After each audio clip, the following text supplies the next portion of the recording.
چلو بسم اللہ الرحمن الرحیم۔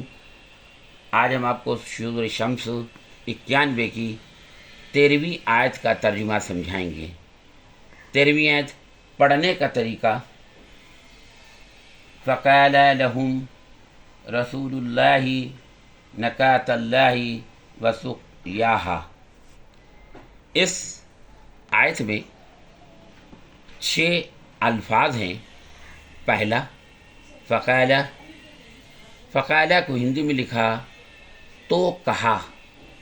دوسرا الفاظ ہے لہم، لہم کے معنی ہوتے ہیں ان سے۔ تیسرا الفاظ ہے رسولو، رسولو کو ہندی میں لکھا جس کے معنی رسول۔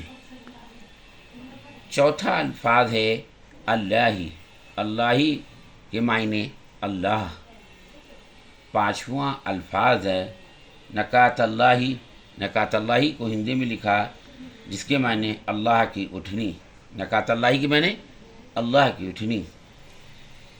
چھٹواں جو الفاظ ہے وسقیاہا، وسقیا کے معنی ہوتے ہیں اور اس کے پانی پینے کی باری۔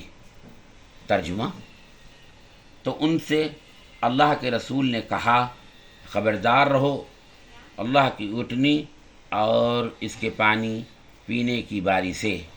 خبردار رہو کی عربی اس آیات میں نہیں ہے۔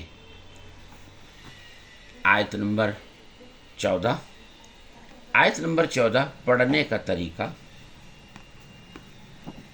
پڑھنے کا طریقہ فَكَذَّبَهُ بَعَقْرُوهَا۔ اس آیت میں 2 الفاظ ہیں۔ فَكَذَّبُوهُ کو ہندی میں لکھا جس کے معنی تو انہوں نے اسے جھٹلایا۔ دوسرا الفاظ ہے فَعَقَرُوهَا، فَعَقَرُوهَا کو ہندی میں لکھا جس کے معنی پھر اس کی کونچیں کاٹ ڈالی، یعنی پیر کا نیچے کا حصہ۔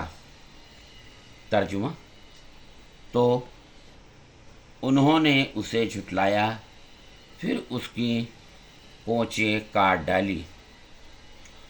اس آیت نمبر 14 کا یہ اگلا بھاگ ہے پڑھنے کا طریقہ۔ پڑھنے کا طریقہ آیت کا وَدَمْ دَامَمْ عَلَيْهِمْ رَبُّهُمْ بِذَنبِهِمْ فَسَوَّاهَا۔ اس آیت میں 5 الفاظ ہیں۔ فدم دام کو ہندی میں لکھا تو تباہی ڈالی۔ دوسرا الفاظ ہے علیہم، علیہم کو ہندی میں لکھا جس کے معنی ان پر۔ ربہم، تیسرا الفاظ ربہم جس کے معنی ان کے رب۔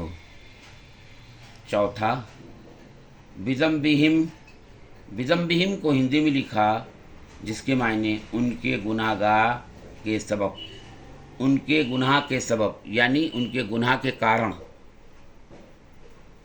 پانچواں فسواہا، فسوا کو ہندی میں لکھا جس کے معنی پھر انہیں برابر کر دیا۔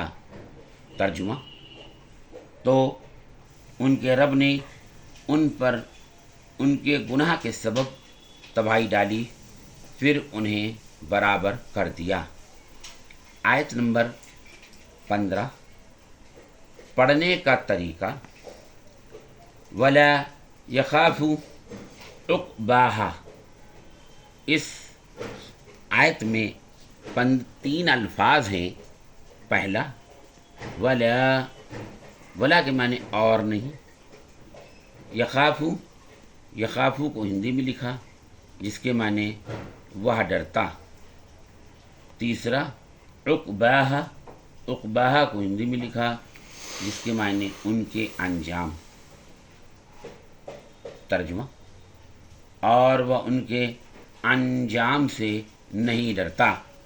آپ سے ہماری گزارش ہے کہ پچھلی بھی جو ویڈیو ہیں ان کو دیکھتے جائیں تاکہ آپ کی یاد دہانی ہوتی جائے۔